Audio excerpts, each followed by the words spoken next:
500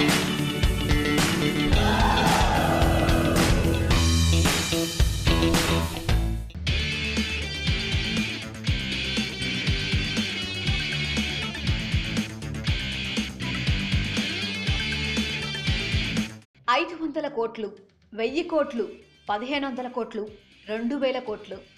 నభూతో నా భవిష్యతి. ఈ నెంబర్లేంటి అని ఆశ్చర్యపోకండి.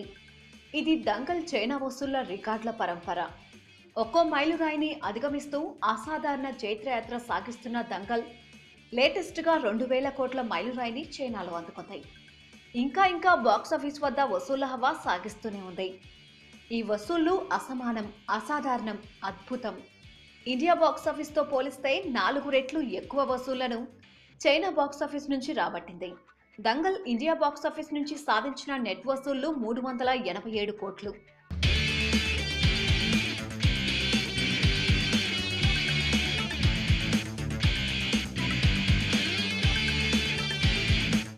నితీష్ తివారీ దర్శకత్వం వహించిన ఈ సినిమా ఇండియాలో అద్భుత వసూళ్లు సాధించింది. ఇదే గొప్ప అనుకుంటే అసలు చైనాలో ఊహించిన రీతిలో అసాధారణ విజయం సాధించింది. ఏకంగా 2000 కోట్ల క్లబ్లో చేరింది అంటే ఇది భారతీయులంతా జై కొట్టాల్సిన అరుదైన సందర్భం. జై కొట్టు భారతీయుడా, జై హో.